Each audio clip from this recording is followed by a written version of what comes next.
The Love, Life, and Lose Weight podcast will teach you the art and science of changing your habits around food. If you know what to do, but can't figure out why you're just not doing it, this is the right podcast for you. I'm your host, Advanced Certified Weight and Life Coach, Heather Beardsley. I've helped hundreds of women just like you figure out how to think and eat like a normal eater, lose weight, and love life on the journey to goal weight and beyond. Hey, welcome to episode 9. This episode is called Liars Don't Lose Weight. I think it's interesting how a lot of times when I have clients who are not making progress with weight loss, when I ask them some really good questions, we oftentimes discover little ways that they're not telling themselves the truth, whether that's in the way that they think about what they're doing, the way that they talk about what they're doing, or in their actions, how their actions don't line up with their intentions. So the willingness to be really honest with yourself can help you so much in your weight loss. So I want you to really develop your inner BS detector at this point in your journey and no longer put up with telling yourself lies. It's only going to make it longer and much more actually self-indulgent than it needs to be. So, what do I mean when I say liars don't lose weight? Well, let me give you some examples. Sometimes we can lie by fluffing off actually how much we're eating. I see this a lot when I hear some of my clients talk about, or some of the members talk about, I don't know if I overate. It's really hard to tell. I can't really tell how much I ate. I don't have any sense of when, I'm full and when I'm not full, or I just got so distracted by the conversation, or my kids are, distracting me. Those are excuses.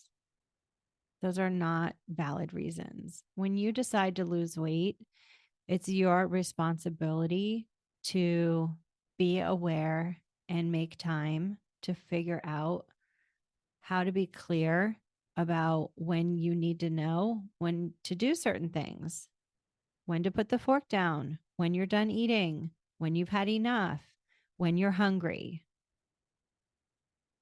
It's like no longer an option for you to be sort of unconscious about what you're doing. Like, oh, I just popped some things in my mouth. No, we don't get to say that anymore. Like, you don't get to sort of be unaware of the state of your being anymore. So, this is what they mean when they talk about conscious awareness.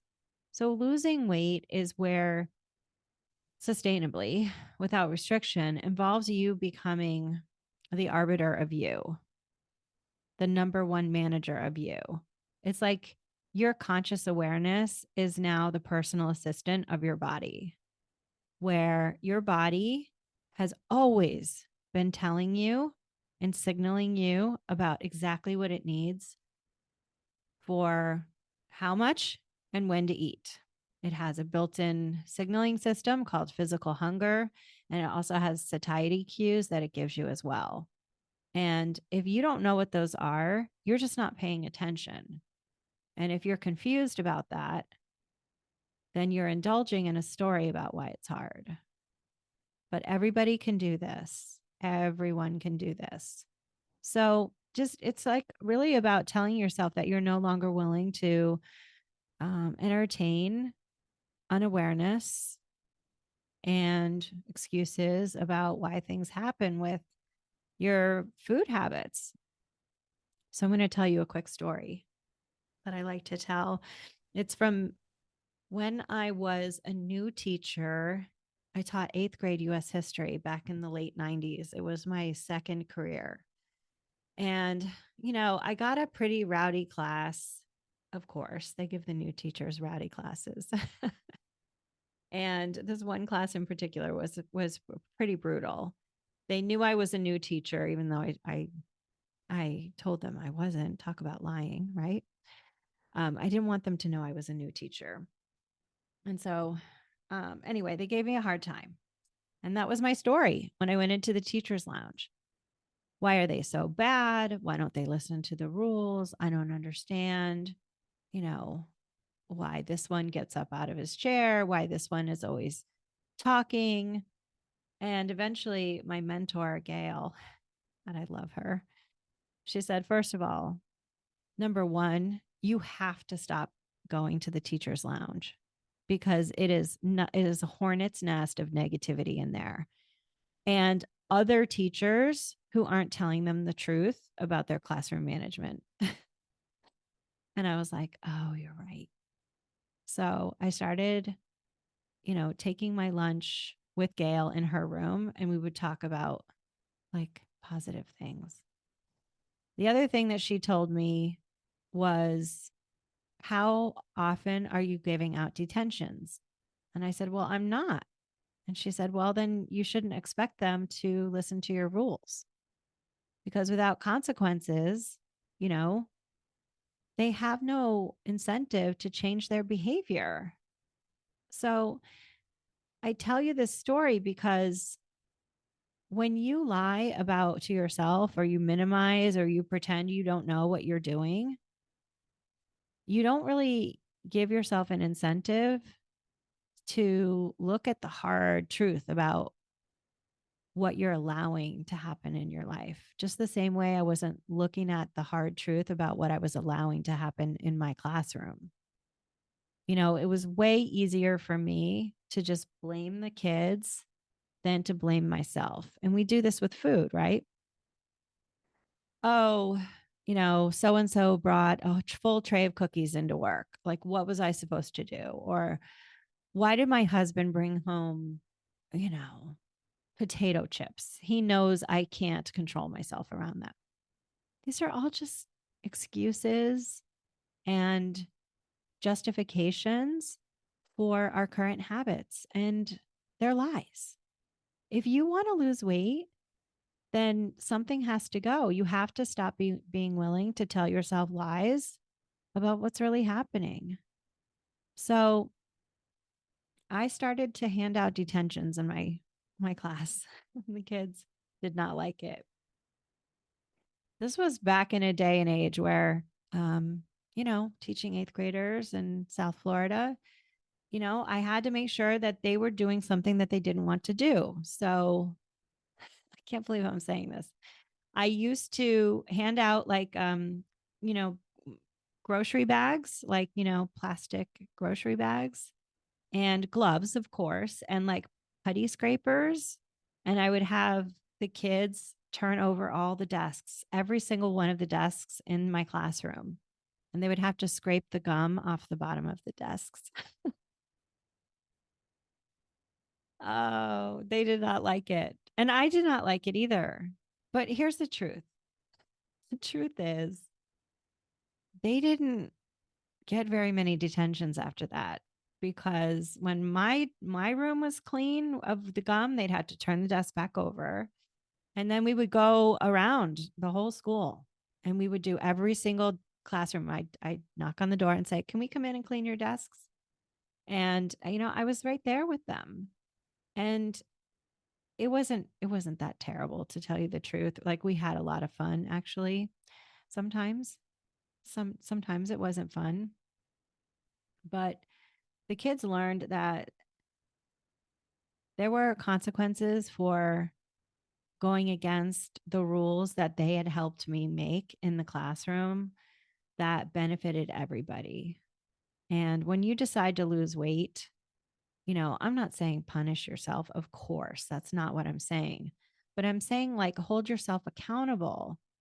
In my classroom, after I started giving out detention, I would let uh no action from any kid that broke a rule go. Like, before I gave out detentions, I would kind of pretend that I didn't see this happen or that happen, or this person hit this other person with a backpack, or pass a note or talk when I turned my head because I would just want it to stop. I would just be like, they shouldn't be doing that. I'm just going to let it go. I don't want to deal with it. And saying I don't want to deal with it was a way that I lied to myself because I was also saying I wanted a classroom where my kids could focus on learning. And when they thought that they could indulge in all kinds of nonsense behavior in my class, I was robbing them of that opportunity. I was letting it happen. And then I was blaming them for it. So I was in emotional childhood and I was unwilling to have hard conversations with my students. So I got some other really good advice. Once I started noticing and not letting anything go in my class, I was sort of known as a hard ass. Maybe that's my coaching reputation too. I don't know. I mean, I think I'm kind and I'm fair, but I don't let my clients lie to themselves. And this is very common pattern I see in weight loss. Like it's so hard. They say the train went off the tracks. I always do this. I'm not losing weight. When they say I'm not losing weight, I'm like, okay, take out your planner. Give me all your starting weights from the beginning of the month, from January till today. And then we look at the numbers. Like we don't just say things that serve a shitty mindset. That's lying to yourself. Like, look, if the numbers show you're not losing weight, then yeah, we need to look at it and we will. But we don't just get to throw up sentences or thoughts or do bullshit actions from negative emotion. We're going to look at the data. So, back to my classroom, I started noticing and I started instituting the 3-strike rule. So I'd say strike 1 when I would see negative behavior from somebody. And I would just write their name on the board and I would just put a dash mark next to their name. And by strike 3, I would just put a D on the board next to their name. And I expected them to stay after that day unless their parent called me. And there was no discussion needed. And they would want to fight with me and they'd want to talk to me about it right then. And it was just not the time or place. There was a lock solid plan in place for how to deal with, an infraction in the rule. And it just became a place of like truth telling. I wanted to let some of that behavior go. I didn't want to stay after and with detention. I didn't want to talk to parents. I wanted to just teach. And this is how we get with weight loss. Like we just want to get to the place where we just have the weight off. But we don't want to deal with a shitty ass mood or thinking about how we overate or ate in the middle of the night or overate after our therapy session because we were upset. Right? We don't want to do that either. But you have to be honest with what you're doing because that's what needs your attention about your life. So, I started noticing every action. I started giving out consequences. And here's what really happened.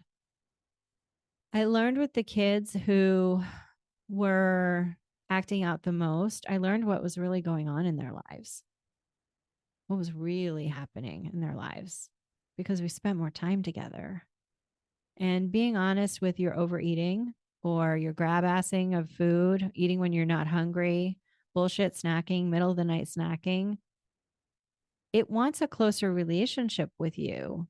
It's trying to get your attention. If you're just ignoring it, fluffing it off, doing mental beatdowns, which don't serve any purpose, it doesn't help you get to know your negative behavior better.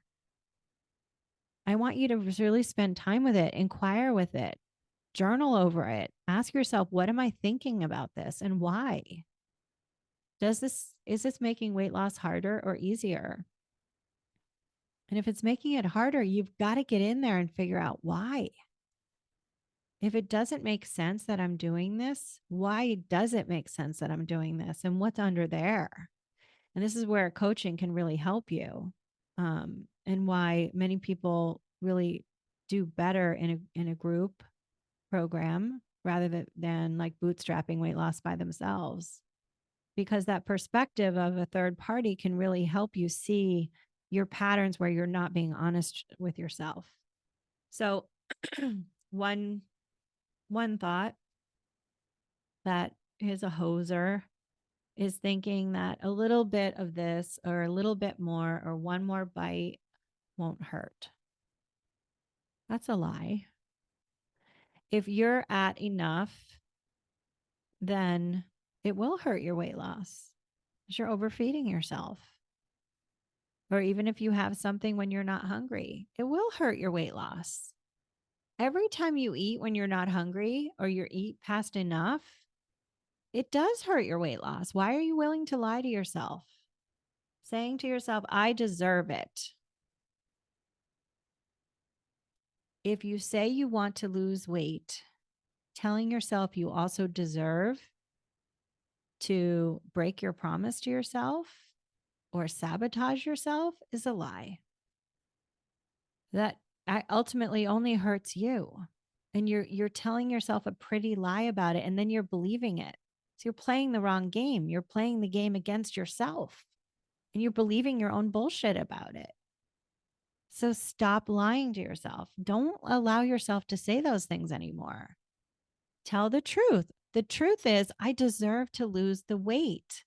Like, I remember one time I said to myself, I was in active weight loss, and I was like, I was indulging in all these urges about having these stupid brownies. And I was like getting down and dirty with myself and requiring that I be really honest about what I was thinking that I wanted. And I said, you know what? So the thought was, I deserve a brownie. I haven't had one in so long, blah, blah, blah. Well, guess what? I had prediabetes and fatty liver at the time. And I was justifying why I wanted to eat something that would make those things worse. I mean, I had already had my dinner. If I really wanted it, I could have just had it for my dinner if I wanted before I was at enough. And the truth is, what I really deserved was to be free of a fatty liver disease. That's what I really deserved, but there I was lying to myself, pulling myself in my reverie of, denial. Another sentence that is a big lie. I'll start again tomorrow. Why would you ever want to start again? Why? That's like Monopoly going back to go. Don't collect $200 either. It sucks. Why is that a good thing to start again? No, you're already where you are. Why would you ever give up your position? That's another way of lying to yourself.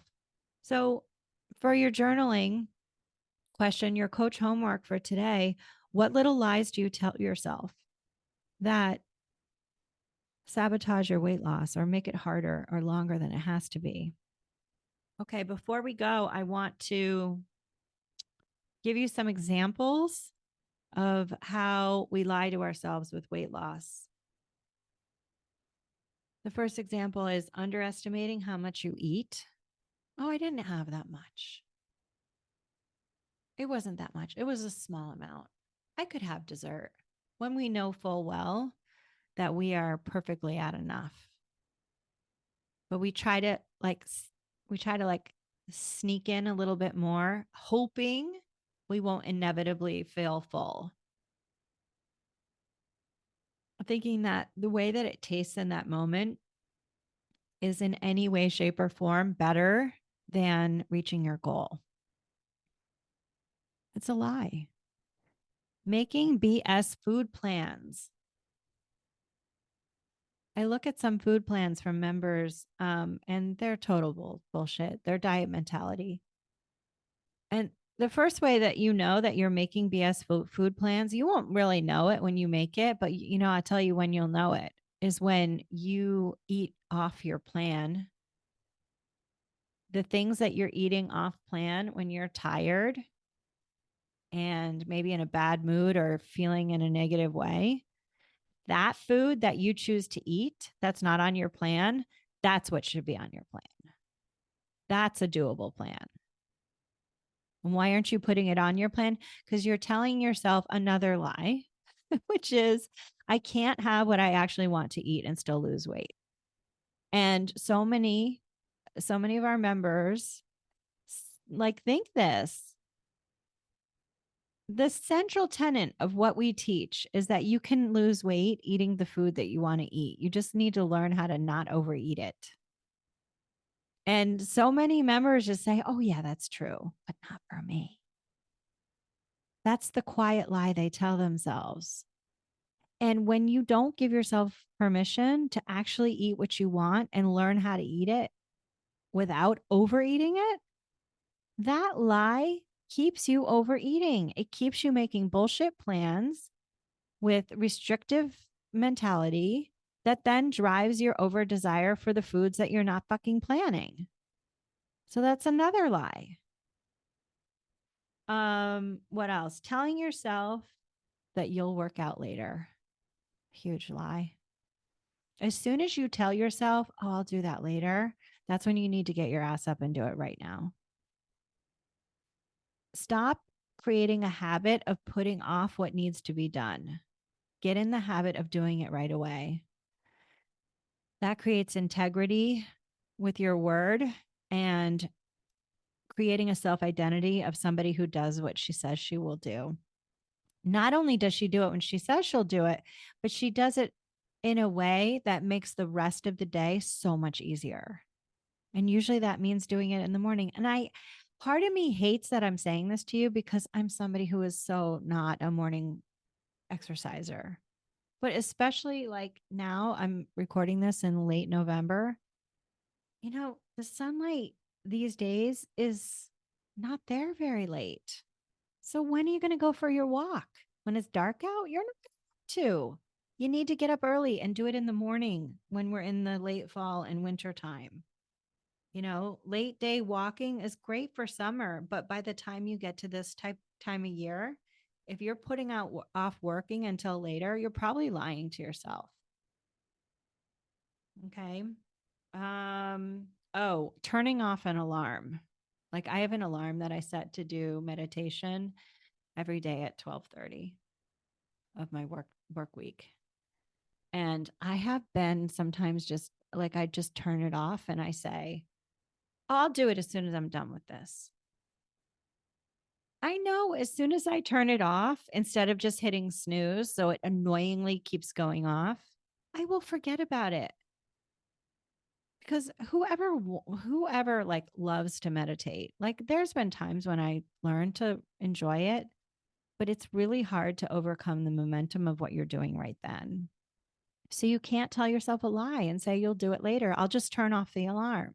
No, when you turn off the alarm, it has to be accompanied by action, which means getting up and doing what you said you were going to do because of that alarm. Performance eating. Do you guys do this? Where you virtuous eat in front of other people, which is fine, except if you're eating in a way that you don't really want to eat, and then that creates a tension from the performance because you feel restricted now because you didn't have what you really wanted, then you find yourself eating later in the cabinet after everyone's gone to bed. That's lying. Face the honest truth of being the eater that you actually are, preferring to eat the way that you want to eat. Like it takes guts and honesty to be like, hey, I'm having pie for dinner. That's what I really want. And I don't want to overeat it. So I'm going to have it now. I don't really want soup. Maybe it's the soup. I don't really give a shit what it is, but just have the guts and the honesty to eat the way that you really want to eat. Who cares what people think about you? They're already judging you. There's no like safety in trying to control other people's opinions about you. That is not what makes you feel safe. What makes you feel safe is thinking thoughts that give you permission to be honest about your true tastes and preferences for how you like to eat. And also being honest about, like, hey, I'm trying to lose weight here. Sometimes I also overeat. That's vulnerable, but it's honest. If more people were just honest about that, I think we would all be able to support each other so much better. Um, Saying yes when you want to say no creates a tension and a resentment. So saying yes when you want to say no is lying. There's a nice way to say no, but learning how to be an honest person who can give other people the right to feel and think however they want to, and then you live your honest life at the same time and love them anyway, is a wonderful skill set. It feels scary if you've not been doing it, but I highly recommend it. It will set you free from all the drama in your life.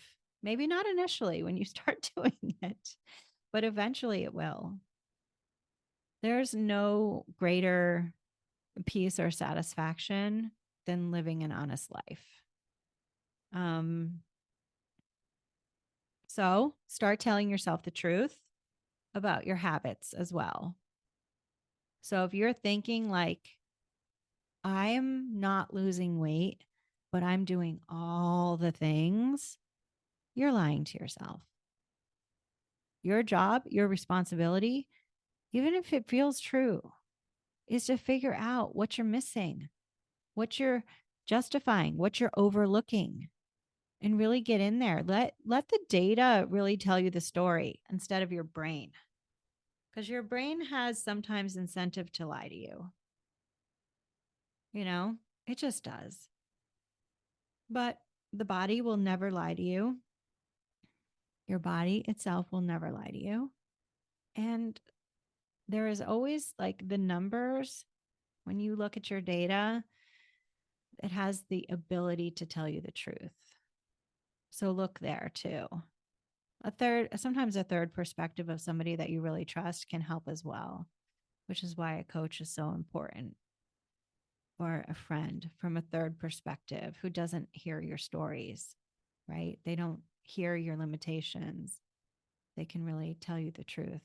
That's worth more. That's really worth it to try to find somebody who can help you tell the honest story about what's going on, because being honest with what you're doing is not an easy road, but it is one that will set you free from your limitations and evolve you into the next version of yourself. So go ahead and look in those dark corners, open those dark rooms, turn on the light, and shine a light on the little lies that you're telling yourself. And find one way this week that you can be more honest about what you're doing. And when you can be honest and have a very discerning eye on how your habits line up with your intentions, you know, just like my classroom, my 8th grade classroom became a classroom when I got honest and the kids got honest. It made me into an even more fair teacher. It made me much more willing to listen to them. It made me more open to getting feedback from those students about, you know, ways that I could be more fair, see things from their perspective. It opened up a whole line of communication that gave me feedback about me and where I needed to grow as a teacher. And in the reverse, those kids got a really safe space to be themselves, to be vulnerable, to learn, you know, because it was a safe space. And I want weight loss to be a safe space for you too. So, in order for it to be a safe space and for you to feel willing to do hard things that feel uncomfortable, that feel uncertain, to do things that you're not used to doing, you've got to have an honest but caring relationship with yourself and what you're doing. So come on over to Thrive in Midlife on Instagram. You'll see episode 9, post there. Post your reactions, your ahas, your homework, your takeaways, anything else that you feel compelled to share, and we can keep the conversation going over there. Okay. So no more lying. Let's get honest and see where it takes us. Stay focused, and so long. Hey, if this episode resonated for you, then let's connect. Visit hbeardsley.com/subscribe. That's HBEARDSLEY.com/subscribe and get on the list. You'll get a free gift, periodic coaching, plus advance notice of in-person events and workshops.